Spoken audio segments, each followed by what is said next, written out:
Welcome back to some new r/malicious compliance stories, where people comply to the letter, but not the spirit of a request. I hope you had a great day. The first story is called Warehouse Lunch Breaks. I'm a career garage door repairman. About a decade ago, I was working for a particularly cheap owner.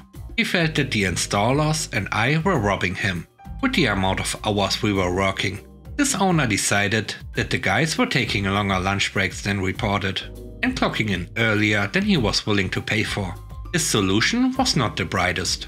You had to clock in on time and you had to drive from wherever you were working back to the warehouse for your lunch hour. Before, we always started working about half an hour before clocking in, loading our trucks and organizing our days. We immediately stopped that. Our usual 45-minute lunch break, we never took the full hour, now could take up to 3 hours, depending on drive time. Overtime went from roughly 2 hours a person per week to almost 8. This lasted exactly 1 pay period. We all tried to tell him, but some people just don't understand until they see it.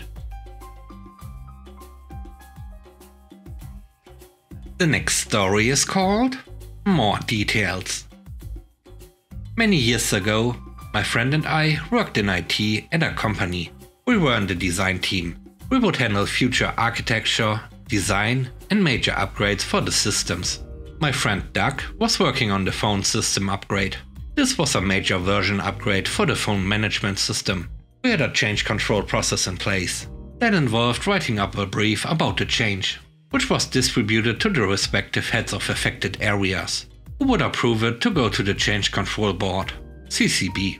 Once at CCB, the same people would ask questions and either approve or deny the change. The manager of the operations team, Jerk, did not like me or Doug. He decided we were a threat to him, despite us not caring about trying to get up the ranks there. We just wanted to do the job we enjoyed.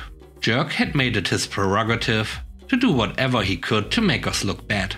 Now for this change, Jerk had done a similar change a few years prior. So Doug used Jerk's original change request as a template to copy off.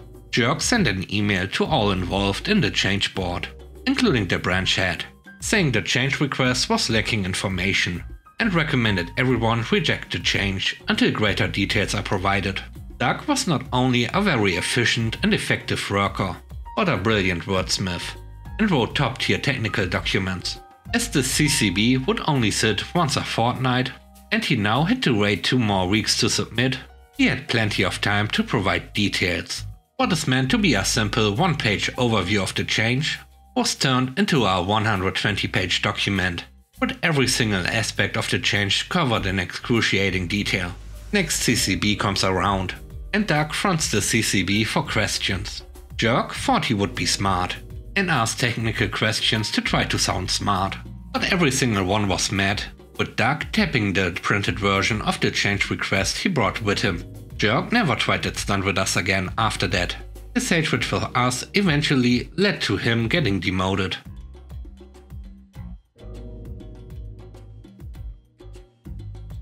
The third story is called Phishing Mails.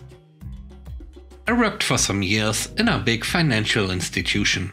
As you can guess, our servers are often under cyber attack, so the IT service regularly pushes security updates on our laptops and organizes sensibilization campaigns about data security. One of their pet peeves is to send mass mails, inciting employees to click on a link, then to mass mail that it was a trap to teach us about phishing.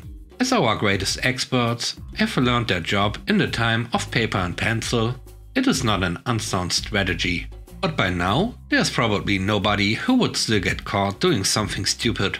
Yesterday, we received a message from Microsoft asking us to click on our link to access the new teamwork platform of the institution. Nobody heard about such a platform, and we already have more than we need, so nobody clicked the link. Today, we received another email from IT service stating that the Microsoft message was not phishing. It seems that their training has been so efficient that the institution as a whole refused the security updates.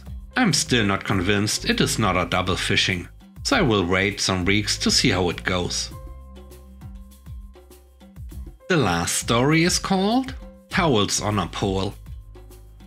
Every time this particular neighbor of mine goes into laundry day, she always hangs her wash towels and blankets on our gate and fence. And it is annoying AF, because whenever I take out my car, those towels are blocking my way. I try to ask her not to do that, but instead, she just smiles and says a shallow, "I'm sorry, I will not do it again," but she'll do it again. I'm a patient person and waiting for the right moment to teach her a lesson. And this moment finally came. It's our laundry day, and as usual, she hung her towels on our fences. She went out for grocery, and I already prepared a passive-aggressive plan.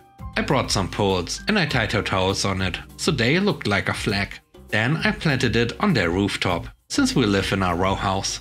Soon she returned and saw my masterpiece. She immediately confronted me. She was shouting hysterically, asking why I did that. I just smiled and shrugged my shoulders. At least I didn't put them in the trash. She left quickly and climbed on the rooftop to put them down. To this day, no more towels were hung on my fence again.